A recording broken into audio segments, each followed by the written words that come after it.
What to do, everybody? We're here, Lucas and Rohan, Counterpunch Podcast, ready to break down UFC 305. Sorry for the multiple delays there, just trying to get this live stream out to the people, but we're here. We're ready to go to do an hour-long live stream breaking down these fights. We love doing these live streams. We've been doing it for the past 2 months now.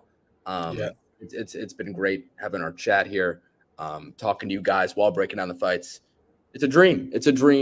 And it's also a lot of fucking fun. If you're new to these, my name's Lucas Cohen. The man to my left, or I guess left. I fuck this up every time. There's Rohan Borges right there. What's up, everybody? What's up? Live from Hong Kong. So I am in Manhattan right now, folks. It is 10:24 Eastern time and 10:24 p.m. Over there, it's 10:24 a.m. So Rohan, wide awake early to break down UFC 305. We just watched Dana White's Contender Series. It was a blast. I think you were sleeping during it, but I tuned in. I was asleep. Working out in the gym. It was a really, really fun card. Four finishes, I believe. It was great, but that's not what we're here for. We're here for UFC 305. It's going to be a great time. How you doing, man? I'm doing great, man. I cannot wait to talk this card. I mean, when I was doing research, it really did not feel like work because, I just know I'm very familiar with a lot of the fighters on this card, top to bottom. There's a lot of fun fights, exciting matchups. I'm ecstatic for this card. I cannot wait. I'm gonna have to wake up, I think 6 a.m. to watch it, but I'm gonna do it. Yeah, I'm not gonna stay up, all night and pull an all-nighter, but I am gonna go to sleep early, wake up 6 a.m. and I'll watch the whole card. But I am definitely excited. Can't wait to talk the card. It's gonna be fun. Be fun. I'm good, dude. I'm good. I'm chilling. We got Theo here. Let's go. The Style Bender fights this in the room. Theo and Rohan. Both your favorite fighters is Israel Adesanya. So yes, sir. I'm gonna lock in. Theo, we're watching that together this weekend, right? We better be. I'm really looking forward to this. To be honest, to give a little preview, I have a bad read on this main event. As of now, I really don't know which way I'm going because I feel like the Adesanya. You know what? We'll get into it later. We'll get into it. Yeah, we'll get into it. This fight's up to Adesanya. We know what Dricus is gonna bring. It's up to Adesanya. But yeah, UFC 305. Last pay-per-view of the month, August, man, this month has been pretty damn good. UFC 304 wasn't in August, but it was the end of July, and then we had the fight night UFC Abu Dhabi right after that, which was a great fight night last week. Probably the worst card actually in God knows how long. Tybura versus Spivak, and here we are, blessed with another pay-per-view. So I'm looking forward to breaking this one down, and I don't see why we get right into it. I think I'm gonna go ahead and share my screen here so we can break down these fights while looking at them. 1 second, folks. Okay, there we go. I'm going to present. Boom. Share screen. There it is. Can you see this? Can you see the screen? Yes, sir. Yes, sir. Loading. There we go. Got it. We have how many fights on this card? 12 fights? Okay. 12 fights. Yeah, 12 fights. Not 10 like last week, which sucked, but hey, don't want to because hey, there may be pullouts, so you never know. But sorry for the ads, folks. I don't know. Tapology as of recent, they're just selling out. Like there's literally I have no idea. Ads on the screen right now. 1, 2, 3, 4 on one screen. Like Jesus Christ. I mean, hey, they're getting you can't complain. Let's jump right into it. The first fight of the night. Stuart Nickel taking on Jesus Aguilar. I've done breakdowns on all of these fights, but I haven't really decided on too many bets yet, Rohan. I really haven't. But one fighter that I know I will be betting on this week is Stuart Nickel, and I think I'll have him probably in my biggest bet. I think this guy is really good. I think he's the future of Australian MMA. He's a flyweight. I think this guy's like the next Steve Erceg. Obviously not similar fighting styles, but just out of the same region. I think this is a good. I feel like he should be a bigger favorite here. I think he should be minus 300 or higher. And I think he'll look that way. I just think he's so well-rounded. I think he's really talented. I also think Jesus Aguilar is solid, but again, he lost that fight to Mendonca. He 100% lost that fight. The fact that he got that, it was, a robbery because they were in Mexico. Absolutely ridiculous. And I just feel like the line is what it is. Nicole isn't a bigger favorite because, Aguilar back-to-back wins and had that brutal knockout against Shannon Ross. But Rohan, you and I could knock out Shannon Ross if we're being 100% honest. Outside of that, in his regional career, almost every single one of his victories came by guillotine. So his path to victory, in my opinion, here, Rohan, is a guillotine. So maybe you can hedge Nicole here with an Aguilar sub, but dude, I honestly just think Stuart Nicole is better everywhere as long as he, fights with some of the fight IQ and doesn't dive right into that guillotine. I think this is Nicole all day, every day. What do you think? Yeah, I'm definitely glad that you mentioned the guillotine because that is something that Stuart Nicol does a lot is, shoot with his head low against the fence, putting himself in a little bit of a compromised position. But at the same time, he does so well of setting up his takedown entries with his strikes. And he's honestly, I think what's going to win him this fight and what will win him a lot of his fights in the future is just his aggressive nature, like his forward pressure. He comes forward, he stays in your face, and he's used to like on the regional scene fighting in these small, tiny cages. He's going to have the room to just press, put the real pace on Aguilar for 15 minutes here. And I just think, like you said, he's better everywhere. He does such a good job of putting his combinations together, combining his striking and his wrestling. And once he gets the fight to the ground, he does great to control, get to the back. He loves to get to the back and do work from there. So I just really like his all around ability. And then Aguilar, like you said, like his last fight against Mendonca, I was not that impressed with him. I didn't think he won that fight. And he's not a bad fighter. Like you said, he's pretty technical on the feet. He's got decent boxing, decent head movement. He's got, fast leg kicks here and there. But I just don't think that his aggressive nature will match his opponents here. And I think that Nicol is just really tough. He's really, really tough. And like you said, he might be the future of this division because we'll get into it a little bit later. But in my opinion, there's tiers of flyweight fighters. Like flyweight's a real jumbled up division right now. But even in that Ursay Cara France fight, I think there's tiers there, man. So like I think this is a different tier that Nicol is on, and I'm going to pick him to win inside the distance as well. I think he is going to get it done. 100%. I also feel like Aguilar is one of the only fighters like in the flyweight division that could probably fight at straw weight. I mean, yeah, he is really skinny. He's skinny. 5'4", 62-inch reach. If I'm not mistaken, I might be confusing him with somebody else, but I think in one of these fights he came in really light. I don't know, 126 there. One of these fights, I think he came in 123. Again, I might maybe be confusing him with someone else, but this guy's super fucking tiny. I think Nicole's got a size advantage, and I just think he's a better fighter everywhere. JT's channel saying he's got style bender winning easy money. I wouldn't call it easy money. Hey, Rohan, I don't know. I think you may think it's easy money. No. We'll get into it later, but I got my doubts. Okay, we'll get into it later. That's for sure. Let's move on. Second fight in the card, we have Song Kanon taking on Ricky Glenn. The battle of ass versus ass. Yeah. There's no other way to put it. Ads. Like, oh my God, can I? Okay, there we go. Sorry, we're not sponsored by Hertz or YouTube TV. Do not go and sign up with them. If we did have a code, then maybe you would, but no. Both these guys are not that good. Song Kanon looked horrible in his last fight against Kevin Jousset. I mean, got picked to pieces. I don't even think he won a single second of that fight. It was just a bad look. Beat Ronaldo Bedoya, but like Bedoya isn't anything special. He was like a featherweight fighting at welterweight in that fight. Ridiculous. Got knocked out by Machado Gary. Had that moment, but then again got finished in the fight. Got finished by Max Griffin. Got executed by Max Griffin. I mean, that was absolutely that was a disgusting knockout. But then again, Ricky Glenn, I think, is just worse. And that's why I said this is a battle of ass versus ass. Who's more ass? I think Ricky Glenn's more ass. I mean, he just looked dog shit in that Drew Dober fight. Dog shit. Just literally it looked like he went into that cage taking a dive and just got knocked out. Yeah. Also got knocked out by Christos Giagos. Like, who on earth gets knocked out by Christos Giagos? Ricky Glenn does.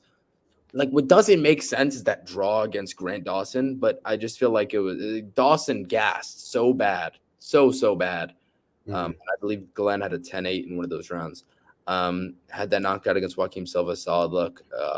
Lost to Kevin Aguilar. Yeah, there's not much to say about this fight. It's a battle of ass versus ass, and I'm going to say the more ass fighter is Ricky Glenn. I'm going to pick Song Kanon to win. I think he gets it done by decision. What do you think? Yeah, I gotta agree with you here. I think Song Kanon, if you're looking at who's just less ass, I think you gotta go with him in this spot. Like you mentioned, he did have that moment against Ian Gary where he flashed his power, his knockdown power, I guess you could say, before he himself got knocked out. But that was impressive nonetheless. And I just think in this fight, Song Kanon is more filled out to welterweight than Ricky Glenn. Ricky Glenn's been fighting at lightweight. Aguilar, I believe, was a former featherweight. So, like, this is a pretty big step up for him to face somebody like Song, who's really filled out. This guy's strong, he's powerful, but like you said, he's not the most technical. He doesn't have a high output. Neither of them do, which is good. It's gonna make for a really boring fight unless somebody gets finished. But again, the finishing potential, if somebody does get finished, in my opinion, it's all on Song Kanon's side because of that power and the dexterity. I mean, he does throw some spinning kicks here and there, though they don't really make all the most sense to throw when he does. But Ricky Glenn, he just doesn't really fight with a lot of assertiveness. Like, he's not the most imposing guy. I guess you could say the same about Song, but I just have a little more faith in the Chinaman to get the job done here. I think, like, if there is a knockout in this fight, I can't see Ricky Glenn scoring it. So yeah, I don't know. It'll be a really ugly fight to watch, but me personally, I'm gonna pick Song Kanon.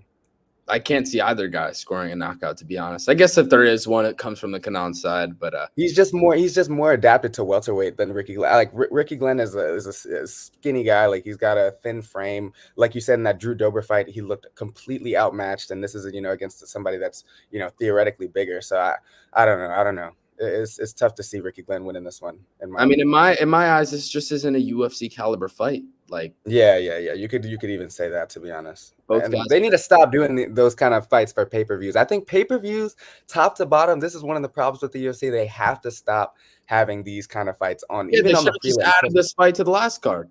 Exactly. Oh my God, the last card. I don't even want to get into it, but Jesus Christ, like they gotta up the quality of some of these prelims because this is just nobody wants to watch this. I'm glad that there's not too many of these kind of fights on this card though, because the rest of it is pretty good. But yeah, this one is I'm gonna be in the bathroom during this one. Yeah, me too, most likely. We got some comments. The goats, what's going on?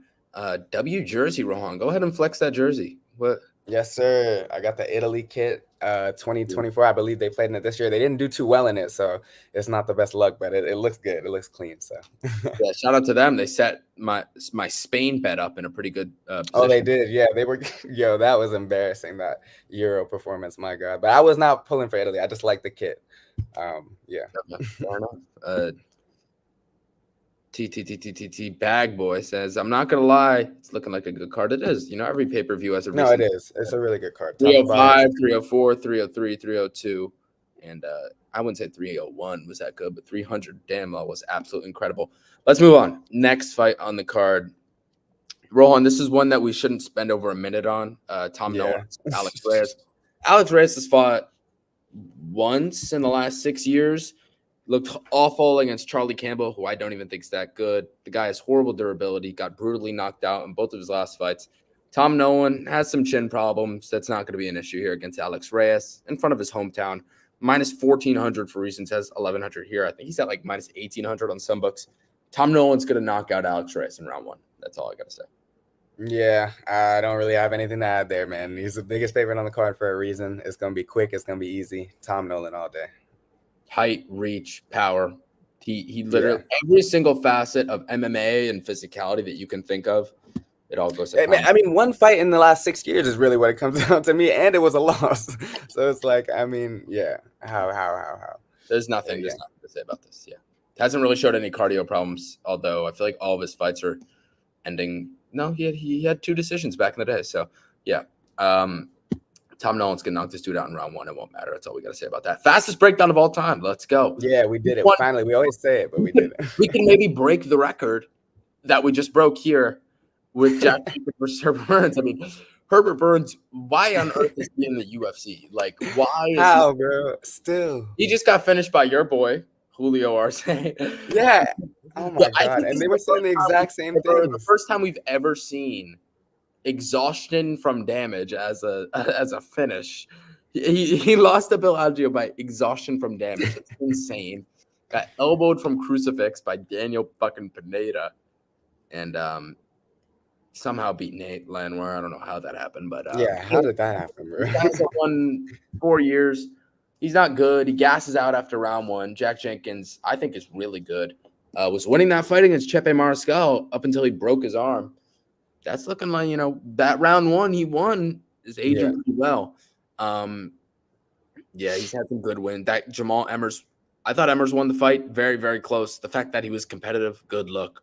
Don Shainis fight, he looked really good in that fight. Although Shainis isn't the best, Jenkins looked incredible.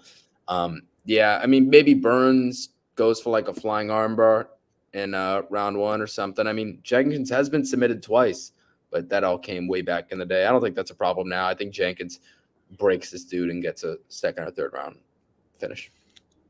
I mean, Herbert Burns has 3 good minutes in him before it all starts to fall apart. So, I mean, it all comes down to, can he get a finish in those first 3 minutes? I doubt it. I highly, highly doubt it. I think Jack Jenkins is a good fighter. Like you just said, like the Chepe Mariscal fight. I picked Chepe in that fight. I don't know who was the underdog. It was a close line. But Jenkins is tough, man. He's shown his toughness, his durability in the past, but his dexterity, on his variety on the feet, his kicks, he has some of the cleanest, fastest leg kicks in the division. I love watching them. He's very, very fast. He's got a big speed advantage here, big just striking advantage in general. He's the more technical, polished guy by a mile, by a country mile. Herbert Burns offers nothing on the feet. It's all jiu-jitsu for him. And again, if it's not 3 minutes, it's done. So I think Jack Jenkins is minus what, 700-800 in this spot.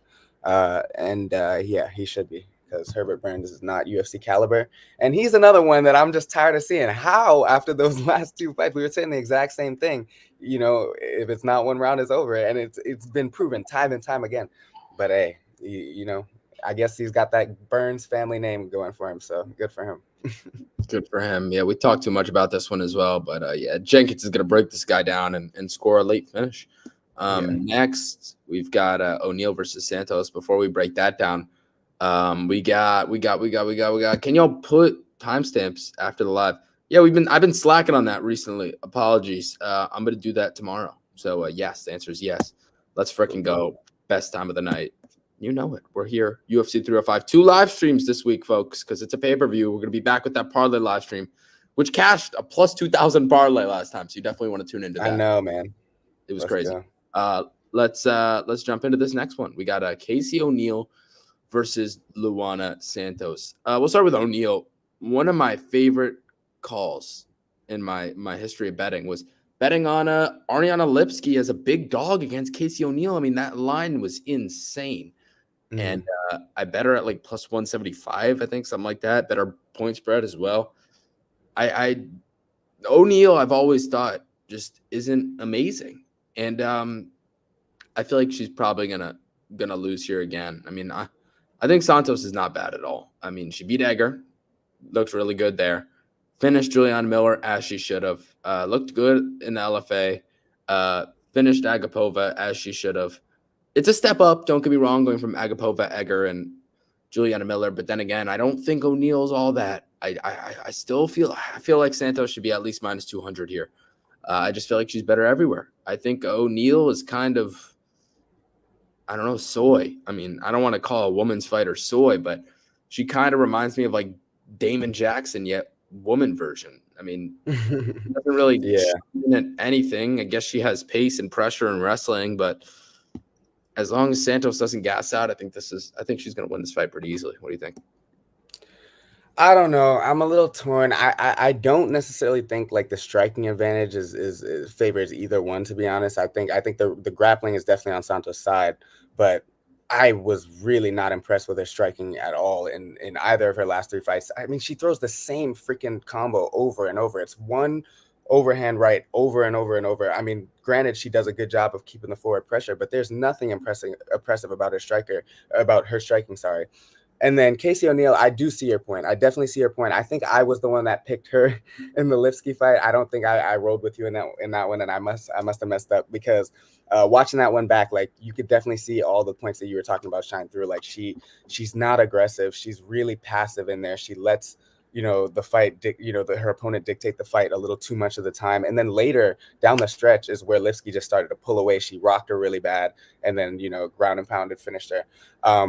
Casey O'Neal, she is a little soft, and I think that her assertiveness could be a little higher, but I haven't been impressed with Santos striking. I think Casey O'Neal is in probably the more polished striker between the two. Like, she doesn't have the same volume and the same output as Santos, which could hold her back, and I think is why I'm hesitant to pick her. But I do think that she's the cleaner striker between the two.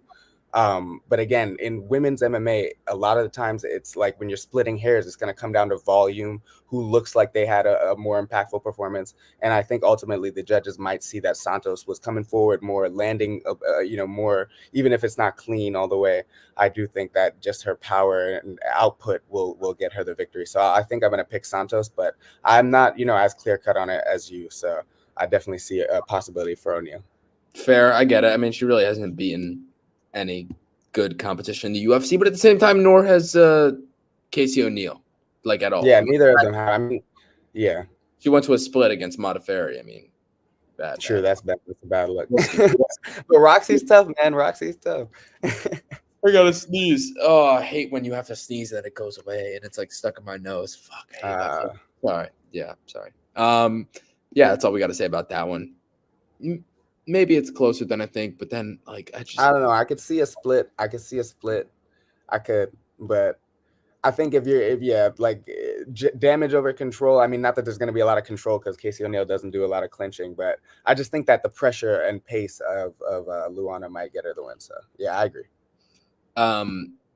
Do you think anyone from Dana White's Contender Series today is top 15 potential? I think that that first guy, Kavanaugh, I think could be future champion. I mean, the power. I mean, I gotta go watch that back. Damn. Dude, the power from Kavanaugh at flyweight. He clipped him, he touched him, they just pressed the button at 125 and literally paralyzed that guy for 5. He was down for a long time. Dude, Kavanaugh is special. Only problem with him is he's a little bit chinny. Look at his regional fights; he's a little bit chinny. But I think he's tough as nails, and that power's insane. I think Kavanaugh not only top 15 potential, top 10 potential, top 5 potential. You never know; he could be a champ one day. I really like him. What's good? I hit an 11-teamer last week on Saturday. I can DM y'all. I was sick. I cashed out too early. Damn, you cashed out. Oh man. And then don't cash those out, those Hail Marys. You got to let it ride for the culture. I always let those ride. And, hey, if you want another big parlay, go tune into our parlay show, as I just mentioned. Yes, plus 2,000. Last time we did a pay-per-view parlay show, plus 2,000. It hit. But, yeah, let's move on. Next fight on the card, Josh Culibao versus Ricardo Ramos. Tough. This tough. I honestly disagree. What? I like Ramos. I like Ramos to win this fight. Oh, okay, I do. Okay. As the underdog, I like Ramos. Wow. I was thinking tough, and then you were gonna go the other way. Okay.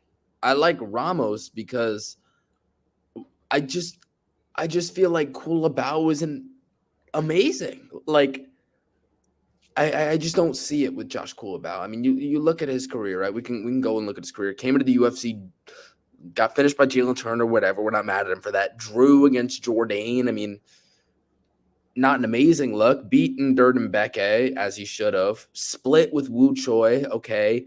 Beat Melsik Bagdasaryan, who was 0 ground game. Did what he should have, was losing that fight up until that moment. Lost to Lerone Murphy. I'm not mad at you about that. Lost to Danny Silva. Not a really good look. I mean, kind of just slowed down and just got outpaced in that fight. Here's the thing. The reason why Ricardo Ramos has been losing recently is because he keeps jumping into that damn choke, which I just don't think Josh Culibao has a guillotine in his duffel bag. I mean, I feel like Ricardo Ramos I think he's a pretty good fighter. I really do. It's just his submission defense is just so bad. But then again, yes, Culibao has had his submissions, but not the style as a Rosa or Jourdain. Like those guys love jumping the guillotine, and that's what he really is like. He jumps into it every time, and he always taps, man. He cannot fight out of it. He had a good win against Bill Algeo back in 2021, lost to Tutkov. We're not mad at him for that. Brutal spinning elbow against Danny Chavez, and then was looking amazing against Rosa, and then jumped into the guillotine. I do think Ramos is the better fighter. I think he wins. Training at Team Alpha Male. Culibao, I've just never been high on, and I don't understand why he's the favorite here. I'm going to go Ricardo Ramos to win. Yeah, it's a lot tougher for me. It's tough because Culibao, I mean, you mentioned his losses, but those are not bad losses at all. Jalen Turner, getting knocked out by him. I I mean, said there's a I big wasn't mad at him for that. I'm not mad at him no, for no, that. no. But I'm just gonna go down the list. Like Lerone Murphy just proved himself as one of the top contenders in the division. I Still, said I think I'm not mad at him for that either. It's the Danny Silva. He just looked bad. the Danny Silva one, but Danny Silva's kind of known for that. Like he's known for kind of dragging the pace, dragging it, slowing it down, and turning it into his style of fight. And Culibao, like the thing about him, like his grappling isn't as reliable as somebody like or as the opponents that Ramos has seen in the past. But we wouldn't have said that about Jourdain. Like you would have never expected Jourdain to be the one to jump on his neck and submit him. Like he just presents those opportunities, and that's how they come. And I think his fight IQ is just the overall problem. I don't think it's the fact that he's jumping into the same choke. I just think he's not the smartest guy, and I think his defensive awareness, even on the feet, it's not the best. Like he's a very versatile and talented striker. Don't get me wrong; he pulls a lot of tricks out of the bag. He's got a lot of tools in the shed. I'm not denying that. But Culibao is fast. He's pretty elusive in there, and he's gonna push a pace that I think Ramos, like the chance for him to make a mistake is gonna be high because there's gonna be a lot of action in there. I think like Culibao is one that's gonna make this a fun fight. And Ramos, I don't know, he's not always the most willing to engage in that kind of high octane war like that. Like, and he does end up getting caught sometimes. He's gotten choked out, like we've seen. Like he puts himself into a lot of compromising positions. And the same with Culibao. Like both of these guys are tough. They each only have like a few losses on their record, 6 and 3 for respectively. But Ramos, I think recently, I mean, we're judging him off of his recent performance.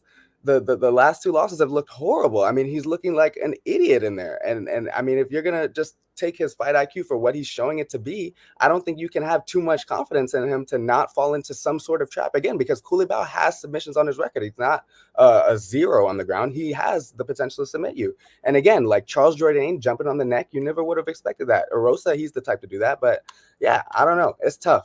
So I'm gonna pick Culibao. I think he's got. I think the pace and the pressure will get to Ramos, and I think he's gonna find a way to get his hand raised. Yeah, I've never been the biggest fan of Ramos personally, but yeah. And I've just never been the biggest fan. I'm not a big fan of Ramos, but I've just never been a big fan of Culibao either. I mean, the UFC always hypes this guy up, and I don't see it. At the same time, Culibao only has 1 submission on his record. It was against Bagdasarian. And Bagdasarian literally. But again, Bagdasarian literally has 0 ground game. Ramos, I'd say, has a ground game. He just has horrible submission. But that shows at least the ability to know where the to capitalize on. Like he knew Bagdasarian was not, like we've never seen that out of Culibao before that, and he knew that was the route to victory, to take him down and submit him. Ramos, there's going to be a lot of chances, I feel, where he puts his head down. A lot of the times it's him diving in for a takedown. Like, why is he even initiating grappling scenarios where he doesn't have to? So if that's the case, Culibao's team, I'm assuming, is going to be putting that in his ear. Like, yo, that neck's going to be there. Jump on it. Like, I think that opportunity might present itself again. I don't know. It's tough. I just don't like his fight IQ, Ramos. Even on the feet, he just does a lot of silly stuff sometimes. He does. Here's what I have to say. I just feel like, are you predicting Culibao to win by guillotine then? No, I'm not saying that. I'm just saying there's chances for him to do something like that, but I would take him just by a decision too. I think he could pull out a close decision as well. I just think he's a good fighter. I don't think you can hold that Danny Silva loss too hard against him, because that's what Silva does. Like he's a dog. And the other losses, Lerone Murphy and Jalen Turner. Jalen Turner is a big dude. I mean, he was a bully in there against Culibao. I don't even think you can hold that one against him at all. And then obviously the Lerone Murphy is a really good featherweight. So yeah, it's tough, man. It's tough, but I think Culibao's proven to be pretty good, and I think a lot of people were picking against him in that Bagdasarian fight, regardless of the grappling disadvantage. I still remember people saying, "Oh, Melsic's gonna win," and he shut that talk up. So he's tough, man. He's a good fighter. But Ramos, again, you never know with him. He has some fights where he looks incredible, like that spinning elbow, and then he has other fights where he looks horrible. So I don't know. It's tough. Fair. I mean, again, Culibao, he's in front of his home crowd, so if it is a close fight, it'll probably go his way. So I really can't sit here and debate with you all day, every day. But we're on opposite sides, and I'm looking forward to seeing how that one plays out. Let's move on to this one. I'm really struggling with, because I feel like it should be clear, but at the same time, like I just don't know. Like we got Junior Tafa versus Walter Walker. I feel like both of these fighters. I mean, dude, I don't know. This you go first. I mean, I'll go first. Look, I'll be the first to say Walter Walker is ass. That nigga, he's ass. I'm sorry. He's terrible. Okay. you had that viral video that I know, but that's the problem, right? I had that viral video saying, "Oh, Walter Walker is Johnny Walker's brother. Watch out for him." And he came out and just put on one of the most embarrassing performances like we've ever seen. I mean, just total domination from Lucas Bresky. Like, I mean, it doesn't get worse than that. But at the same time, Tafa has zero ground game whatsoever. He has zero ground game. This guy's only chance is to sit, wait, pray for a big shot. Like, he's just looking for that one big shot, right? Walter Walker, I think he's big enough to be able to absorb some of those shots and keep coming forward and keep trying at least to take him down, eventually succeeding. I do think that he gets him down at least once in this fight. And I don't know, man. I think Tafa will be able to, like avoid the submission. I don't see Walter Walker running through him at all.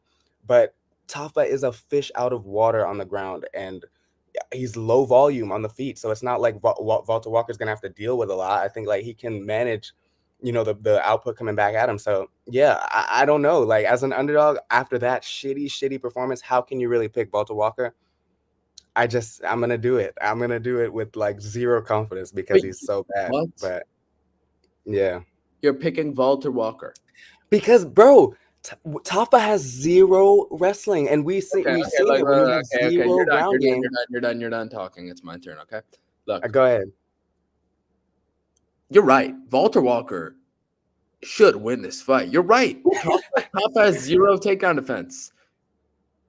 But my breakdown for this fight, and it sounds like I'm a complete casual, not giving you guys specific reasons. Walter Walker lost to Lucas Bresky. He lost that fight. Lucas Bresky is the worst fighter in the UFC. And Walter Walker lost to him. Junior Tafa is going to win this fight. How do you lose to Lucas Bresky? He is that gas tank is horrible, bro. That gas tank is just got slept by Mick Parkin. How? I don't care if Junior Tafa's wrestled for all 15 minutes. He's going to find a way to win this fight because Walter Walker lost to Lucas Bresky. Yeah, you can say, oh, you casual, you're doing MMA. This is low-level heavyweights. Walter Walker lost to Lucas Bresky. He is god-awful, Rohan. God-awful. Junior Tafa, bro. I'm not debating you on that. I'm not Junior debating Tafa in his hometown. He's going to knock this guy out. Walter Walker is probably the worst fighter. I mean, I'm saying Lucas Bresky's the worst fighter in the UFC. Walter Walker's the worst fighter in the UFC. I don't think he landed a single punch in rounds 2 or round 3 in that fight. So you're telling me, nah. I mean, all right. Look, he's never been knocked out. He's never been finished. Try to debate this? I'm not debating it. I'm just making one more point in favor of Walter Walker. He's never been knocked out. Look, Tafa, he's got the power to do it. I will give him that. But Walter Walker, once he takes him down one time, how is he getting back up?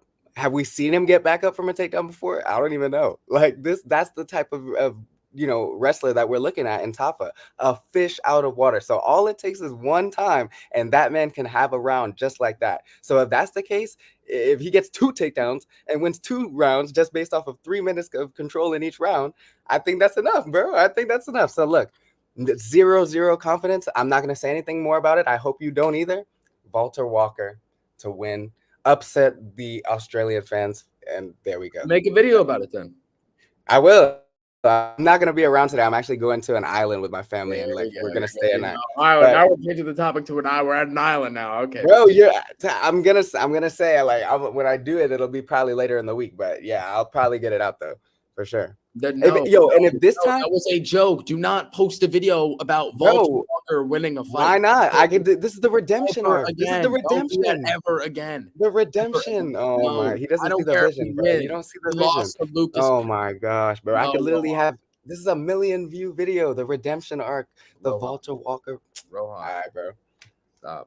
Stop. Stop. You know you're acting crazy right now, right? Hey, let's move on, bro. We gotta move on. We gotta stop Whatever, talking you're about right. this Junior shit, bro. Top is gonna knock this bum out. Walter Walker's the worst fighter in the UFC. Let's move on. Next fight on the card. Zhang Liang Li, Jingling taking on Carlos Prates. Okay. I'm having a tough time with this fight because Prates is, it says he's minus 230 here. He's currently sitting at like minus 300, minus 350.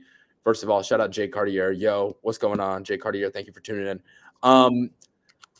Here's where I'm struggling. Prates outside, I mean, that fight against Trevin Giles, he looked really bad up until he just like hit him with one punch and knocked him out. But then he comes back against Radke and looks incredible. I'm having a tough time having a solid read on this guy. Like, how good is this guy? Li Jingliang, I mean, this is a massive step up. He's going from Giles and Radke to Li Jingliang.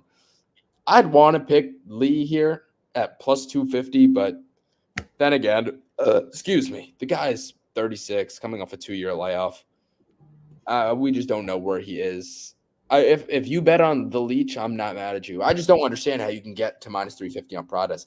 He looked incredible in that Rodkey fight, but just in the fight before, like, what the fuck happened against Giles? Yeah, he ended up brutally knocking him out, but he looked god awful. He lost every minute up until that knockout. Li Jingliang, I mean, this is a guy who's, has he ever been knocked out? Never been knocked out in his career. I mean, I think it's going to be a close fight. I do. I can't justify this line. Am I going to outright pick Li Jingliang? I don't know. I guess I'll pick Prates for now to win a decision, split decision.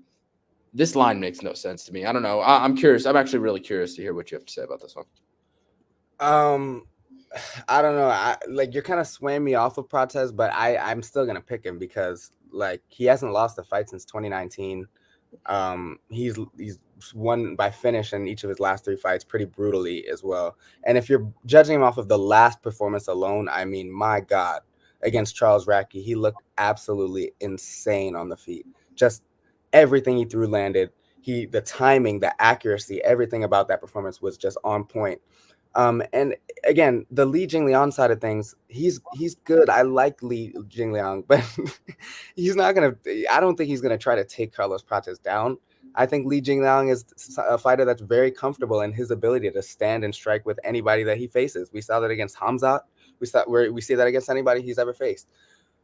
And if that's the case, 36 years old, coming off of a 2-year layoff, the height and reach advantage that Prates will enjoy in this fight, the power advantage that he'll enjoy in this fight, I see zero chance that I can actually have any confidence picking Li Jingliang. I can see him winning a very close decision because, like you said, he's never been knocked out. He's very tough. I will give him that. His durability is there. He can survive a lot of damage, a lot of fire.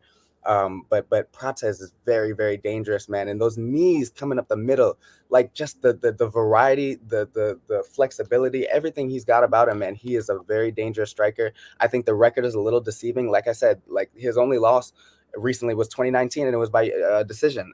So I think, all the physical tools are on his side. Li Jingliang, we have no idea where he's at after such a long layoff. So yeah, you got to pick Prates. I can see why the line is where it is. I'm not going to put him in any parlays or anything, but I definitely would pick Prates to win. Yeah, I'm going to pick him.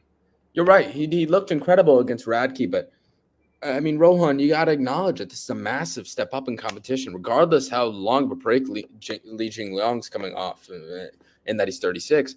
It's a massive step up in competition, and this guy's never been knocked out. A guy that seems to, I guess, rely on that knockout blow. I mean, I don't know. I just feel like it's a bit closer. Maybe I'm seeing things though. I mean, the line is what it is, so I'm not here to debate this one either. Jay Cartier, you're right. Maybe I hope he's at the press conference so he does get to finally wear his suit. Rohan, I think this was the first that pay-per-view, UFC 279, was it? Was that the first pay-per-view we ever watched together? Yeah, I think it was the most insane freaking switch of we've never seen, the most unprecedented card, right? That was where everybody flopped opponents on the same card, right? Hamzat switched and Holland switched. That was that one. Yep, that was that one. Yeah, that was insane. But yeah, I hope Lee gets to wear a suit at the press conference if he's there. He's on the main card, so he should. And yeah, look, I'm not gonna say like you're right. It's a big step up in competition for Prates, going from Ratke to just Li Jingliang, who's a much better striker. I will give him that. But I just think like it's hard for me to pick him. That's all it is. Like I can see him winning a close decision if it comes to that, but it's hard for me to just outright say I'm gonna pick Li Jingliang in this spot, given all the question marks surrounding him. And that's where I'm at. I get it. I get it. Let's move on. Next fight on the card, we've got Tai Tuivasa versus Jairzinho Rozenstruik. Usually when I have a bad read on a fight, I'll just come out and say I have a bad read on a fight. I do. I do. mean, dude, I have no read on this fight. Like, Yeah, I really have no idea what's gonna happen in this fight. they did a great job matchmaking here. I will give them that because I like the fight a lot. I just don't know who to pick. I don't know.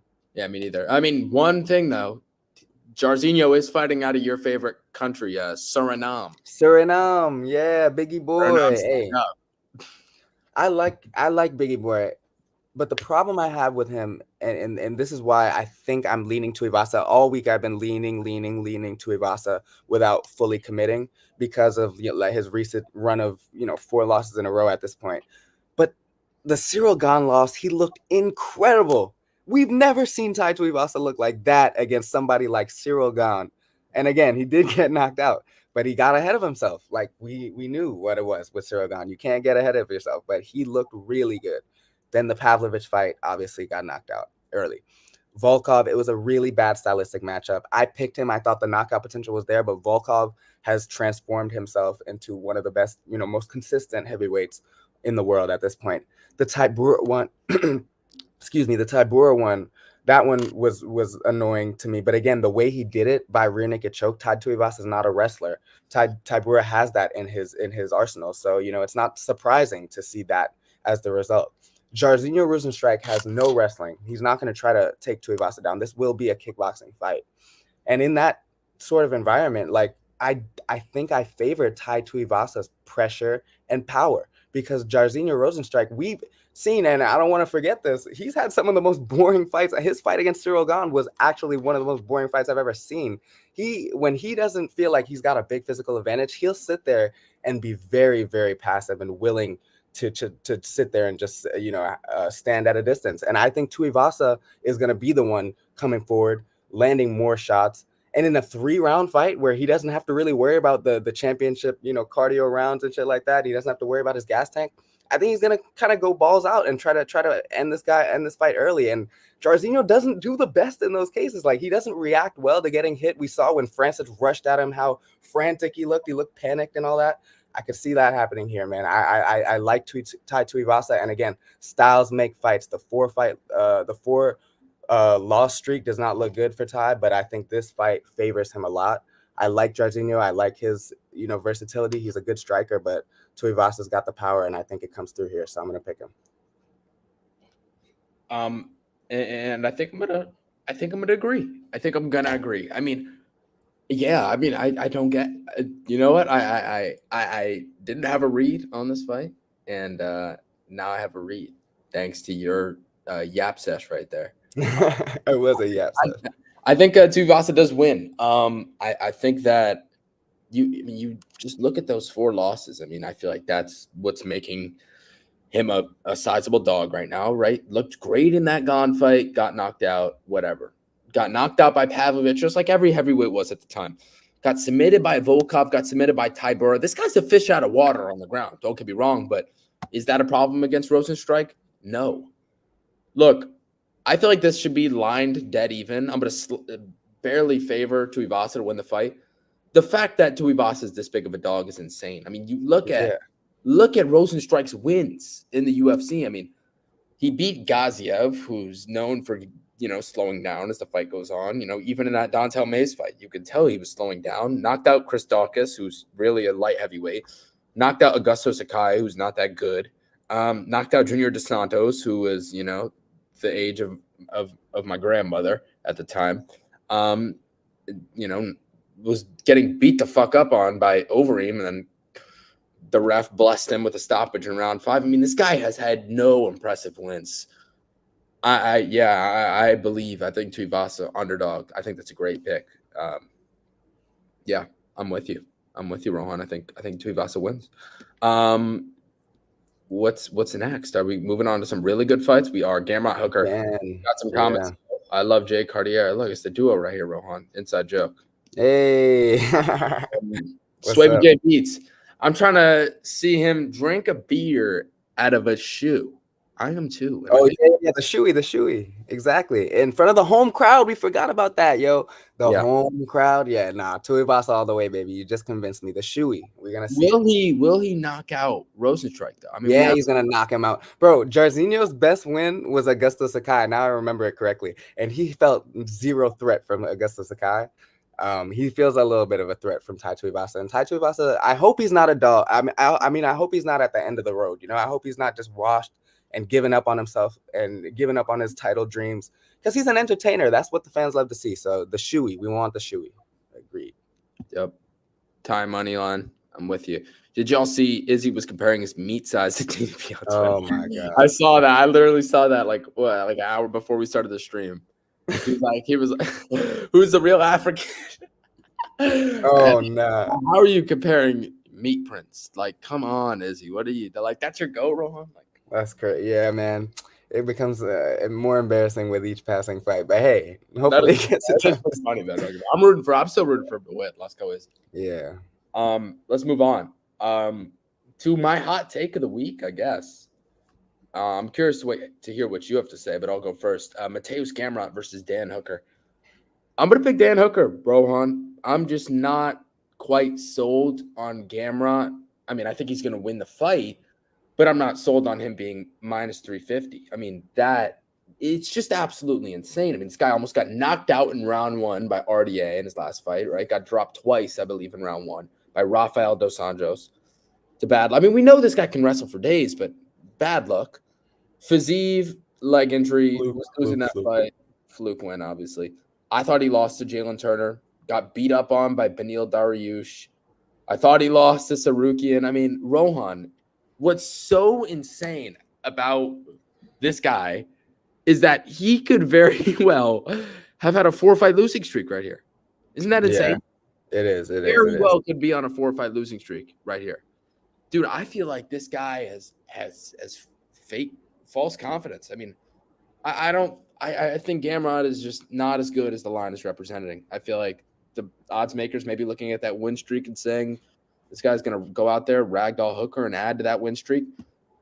Hooker's gonna get taken down. 100% will get taken down, but he's clearly better on the feet. The knees are there. You saw Dos Anjos brutally, caught Gamrot and hurt him with a knee in their last fight. You're not telling me Hooker's not going to be able to do that. I feel like off damage, Hooker wins this fight. Plus 275, I'm picking him outright. I think Dan Hooker wins. What do you have to say?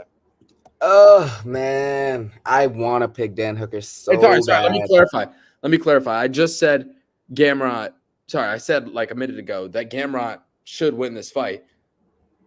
He should win this fight. He has the wrestling upside. If he keeps that pace on Hooker, he'll look like the sizable favorite, I guess. It's just, here's the thing. I could see a situation in which Gamrot actually does win this fight, yet they're, down under and they give the decision on to Hooker. But go ahead, Rohan. I don't know, man. You're doing a great job of making Hooker's case. You are. You're saying all the right things. But like you said, like it's inevitable that Hooker gets taken down. And can he get back up? Can he get back up? I want to think he can. And Gamrot, it's not like he's the most threatening guy on the ground with his ground and pound. Like he's not gonna, go all out for the finish or anything like that. But he does have some power. He does have power. And Hooker's gonna have to be aware of that. But Hooker is a cleaner striker. He's a longer striker. He's a more rangy guy. The teep kicks are going to be a big weapon in this fight. The jabs, I hope he just uses his fight IQ better than he has in the past, because the problem with Hooker, I just feel like, obviously you're not going to fault him for a lot of these losses. The Poirier loss, incredible fight, one of my favorite fights I've ever seen in my life, but that was 4 years ago now. I don't know. He's a changed fighter since then, I think. The Chandler fight, obviously the knockout was pretty brutal. Makhachev, no fault in that. Arnold Allen, that one I was like, okay, what are you doing? Because he just didn't look like he was ready for that matchup, that stylistic matchup whatsoever. Puelles fight, I mean, it was really weird. Puelles was not really fighting like a UFC caliber fighter in that fight. The Turner win was very impressive, and that's the most comparable fighter to Gamrot, I think, of his recent opponents. I think like the Turner win should give him a lot of confidence that he can take some damage. Like he took a big shot in that fight and fought back and kept going. So that should give him a lot of confidence. Ah, man, but it's tough to see him winning in a 3-round fight. Like, the smart pick is Gamrot. But you know what? Fuck it. You rode with me on Tuivasa. I'm going to ride with you on with Dan Hooker. He's got, you know, the better striking. As long as he can keep it standing for enough of the time, I think he can do a lot of damage on the feet. And Gamrot's just, you know, he leaves a lot of openings. So, yeah, you know what? I think the line, I 1000% agree with you. There's no way he should be minus 350, minus 200 maybe max. But Dan Hooker, I could definitely see him getting his hand raised with the crowd behind him too. I'm a rock with you. Let's do it. Let's do it. We're on Dan Hooker plus 275.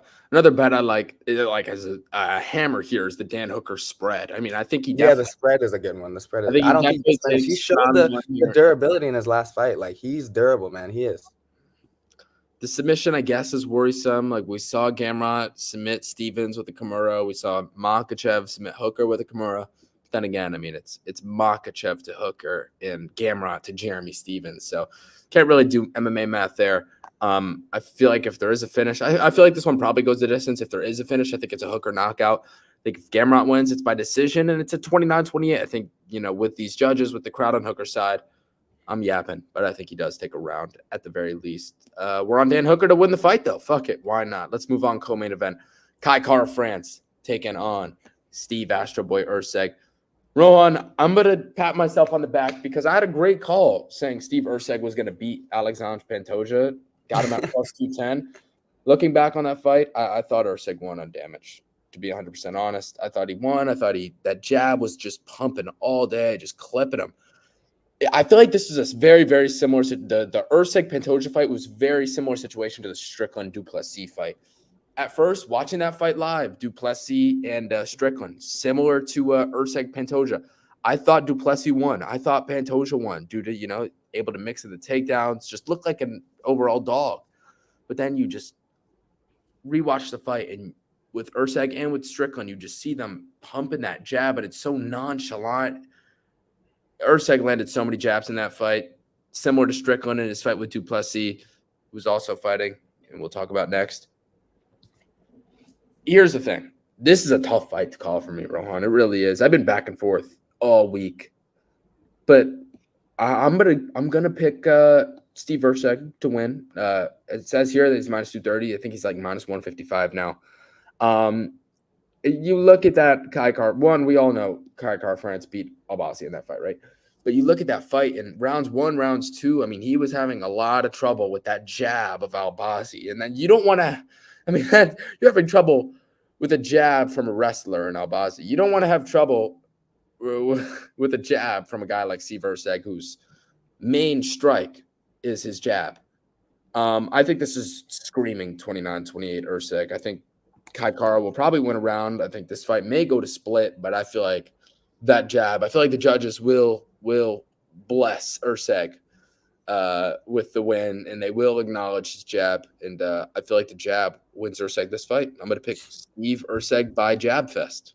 What do you got? Yeah, I mean, I like Kai Kara France a lot. I think he's a dog. Like he's a really good fighter. He's shown a lot throughout his career. That Garbrandt knockout, obviously, that was a really big win for him. That Albazi fight, he should have won. He's talented. The Moreno fight was actually really close until that body kick. It was very, very close. Like he's shown the ability to hang around at the top of the division. But at flyweight, there's a few guys, and I think Moreno at the time was one of them, and he showed it later on in the fight when he eventually scored the knockout. There's some guys that are just a tier above. Steve Erceg and Pantoja, I think, are a little bit better than the guys like Kara France. And, you know, I don't know, some of the up-and-comers. There's some flyweights getting stacked, man. We got some up-and-comers. Tatsuro Taira just put on an incredible performance in his last fight. He's coming up. It's a tough division, but Steve Erceg, man, he is so impressive when you watch him, his tape. I mean, he's such a freaking sniper on the feet. Like you said, the jab, it's like he's just not even thinking when he does it. It's so fast. It comes straight from his eye. He doesn't, telegraph whatsoever. It's very beautiful to watch, but he can do everything on the feet. He can kick. His boxing is beautiful. He sets you up very nicely with those hooks, those short hooks inside. He loves to set them up with shots to the body as well. He can mix up the boxing so nice. And I just think it's better than Kai Kara-France. I think he's a better striker than Kai Kara-France, plain and simple. And I also would say he's a better grappler than Kai Kara-France. Kai Kara-France is never the type to really, put any pressure with his offensive grappling. And he has shown the ability to stuff some takedowns. He has good takedown defense, like most of the fighters that come from City Kickboxing do. But Steve Erceg, in a 3-round fight, if the third round comes down to who wants it more, I trust him to go out there and get a takedown and secure the round, because he's shown the ability to do that in the past. Like, he is a really tough fighter, and in front of that crowd in Australia, I just think they're going to be behind him 100%. They saw what they had in that last title fight that he arguably won. To your point, he impressed thoroughly in that performance. And I just don't think that Kai Kara-France would have held up the same in that same spot. I just think that Erceg is built a little different, and he's tougher and better.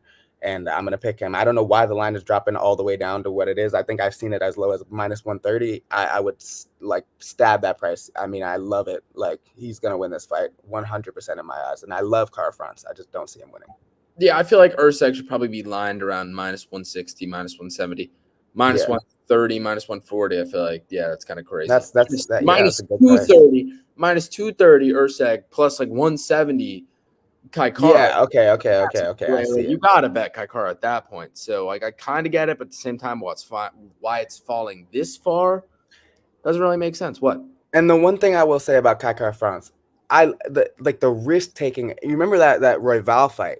That one, man, he hurt him, and he showed the ability to hurt him, but then he just ran into that elbow, and it was like, damn, just like that. And he does have the tendency to just lose himself sometimes and make stupid decisions. I think Erceg's a little smarter in there, and I think that'll play into his advantage as well. That's all we got to say about this one. We're heading into the main event here, du Plessis versus Adesanya. First of all, thank you for everybody that's tuned in. Whether you are watching this live, or if, like the majority of you, are watching this on the recap, we appreciate you tuning in, and hopefully our insight outside of that my breakdown of Walter Walker versus Junior Tafa has been effective. Because that fight, I mean, Walter, he did lose to Lucas Stresky, so I am fair to say what I said.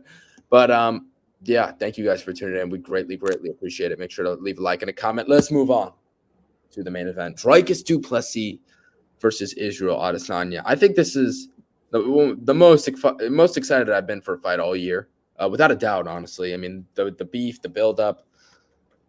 This, and as I was going to get into earlier, right? This fight, it's all on Israel Adesanya. What version of Israel Adesanya we see. We know exactly what Dricus du Plessis is going to bring to the table. We know exactly what he's going to bring. He's going to bring that dog style. He's going to come forward, going to try to land strikes, going to mix in takedowns, going to, solid fight IQ. He's a really good fighter. Nothing great. I don't think he's championship material, to be completely honest, but he's a really good fighter. We know what he's going to come, and we know what he's going to do. Apparently, he can last 5 rounds now. Here's the thing. It's up to Adesanya. If we see the Adesanya that we saw against Paulo Costa in 2020, he absolutely washes Dricus du Plessis. Washes him, destroys him, knocks him out. But, that Strickland fight was just such a bad look. The takedown defense is a little bit – I mean, you see him get his back taken by Vettori. We know du Plessis super high level on the ground. One thing we cannot discredit him about – I don't know. I just don't know what version of Adesanya we're going to see. 35. He's getting up there in age, Rohan. It's all on Adesanya. What version of Adesanya we'll see. I can't repeat it enough. That's what this fight comes down to. It's tough to predict what version of Adesanya we'll see, which is, I'm not going to give it an official prediction right now. I'll let you break this one down, and then I'll go. Man, look, we've said it before, huge Izzy fan, but I get all the question marks surrounding him. They're all reasonable. They're all fair.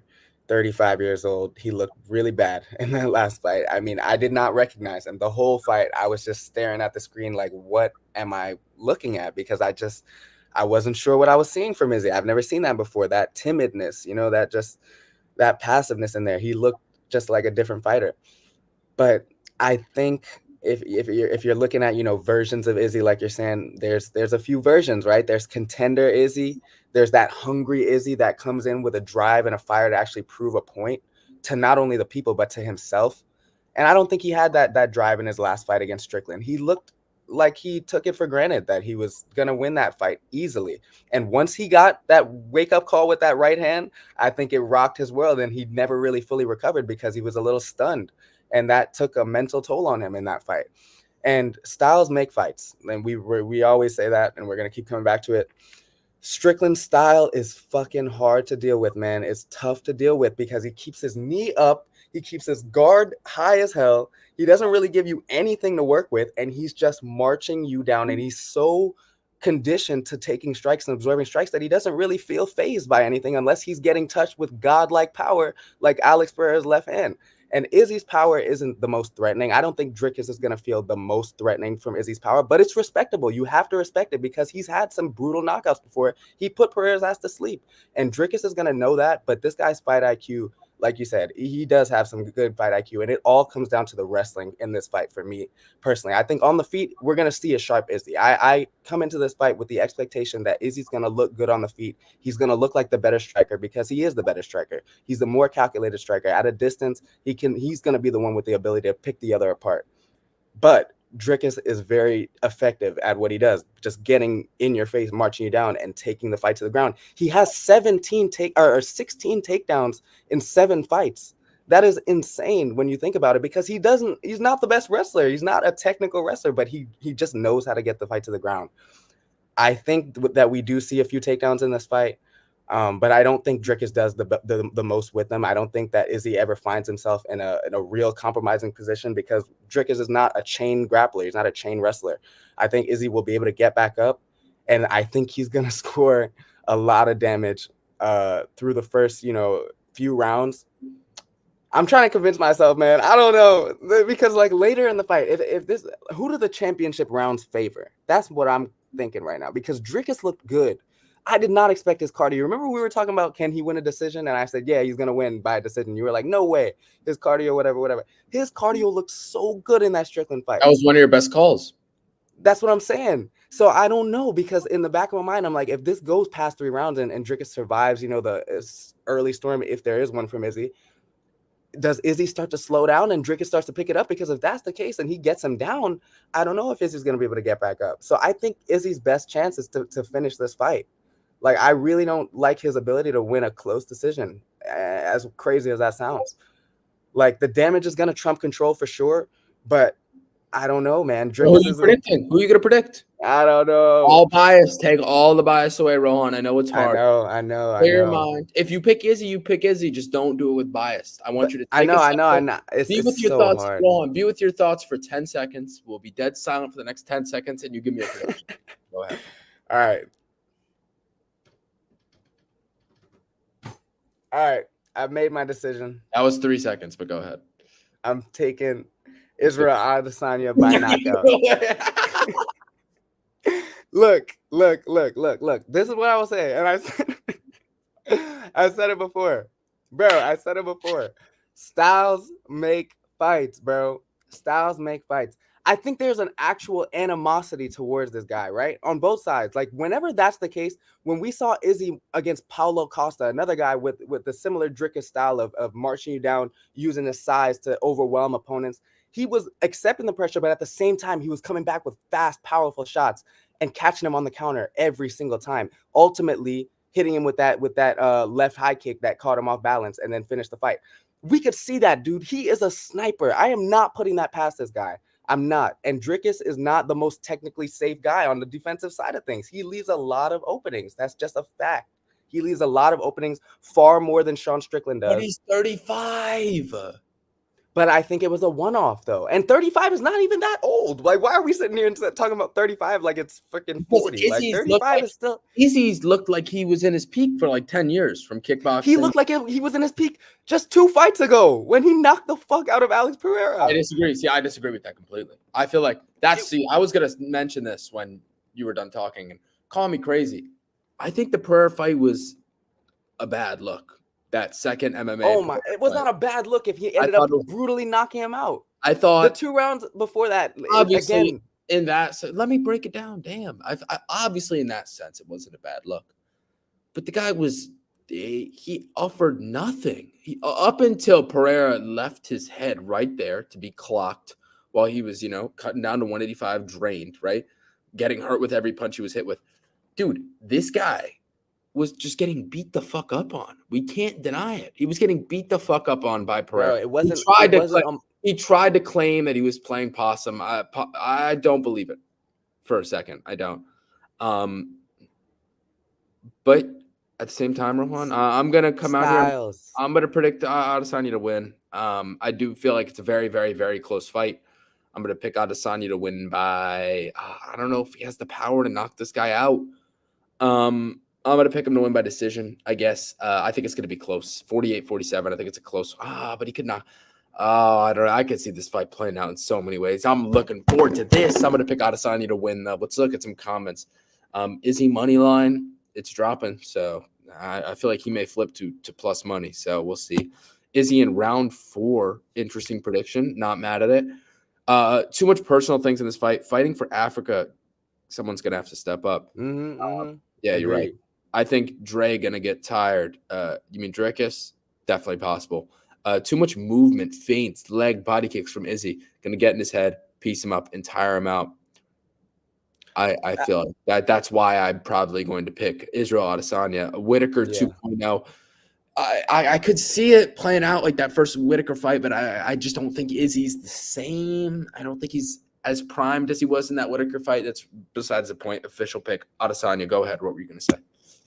No, I just, again, the stylistic matchup of Dricus du Plessis, somebody that leaves his head open and doesn't really pay a lot of attention to his defensive facilities. Like, he's not the most defensive sound guy. And Pereira is a freaking kickboxing master. Like, that's who he's losing to. Strickland, he's one of the most difficult guys to get a read on in the sport. Dricus is not that same guy, and I agree with the comments. I think the feints, the ability to just mix up his and get in his head, like that's going to be there for Izzy this time around, because he's not going to feel that same kickboxing threat that he did against Strickland and Pereira. So I'm pretty confident now. I think after discussing it this much, I'm pretty confident that Izzy is going to get the job done. But again, I cannot wait for this fight because, like you said, I mean, there's a lot on the line and there's a lot of different possibilities. So yeah, it's exciting. We're both gonna predict Izzy for this final fight. Guys, thank you so much for tuning into this live stream. A little bit over an hour, a lot of yapping, but we're done. We're gonna be back. This is gonna be the last that we see of these live streams this week, because we're gonna be back to do our parlay show, which was huge last time around for the last pay-per-view. We're gonna do it again on Thursday, Friday, whatever time we can line up together. We'll of course alert you guys before we do so. But Rohan, any final words for the people? Hey, just enjoy this banger of a card. I mean, it's the best one we've had in a bit. After that last one, we need something to just pick ourselves back up. That last card was so bad. So we'll take anything. But this card is stacked. Like, top to bottom, there's a lot of great fights. I'm very excited. I'm going to have to be up mad early to watch it, but I hope you guys enjoy. We will bring you some more content before the end of the week. For sure, stay on the lookout. And yeah, I think that's all we got. Outside of Song Kanon versus Ricky Glenn. That was pretty yeah. We'll leave that one alone. Bro, that's our ship break. Yeah, exactly. No, I just realized there's no women's fight on this card, right? No, there is. Luana and Casey. Oh, yeah, the only one. That's the other ship break. Actually, that's a pretty interesting fight. That's pretty good. Decent. It's decent. Interesting. Okay, folks. All right. We got to go. Thank you guys for tuning in. We greatly appreciate it. Our outro music, did it get copyrighted? No, not this. No, it wasn't the outro. It was the intro. Yeah. So get on the outro. Okay. This one, right? Yeah. That one works. Thank you guys for tuning in. We greatly appreciate it. Go ahead and drop a like, comment, subscribe, and go ahead and look at this thank you screen. Adios.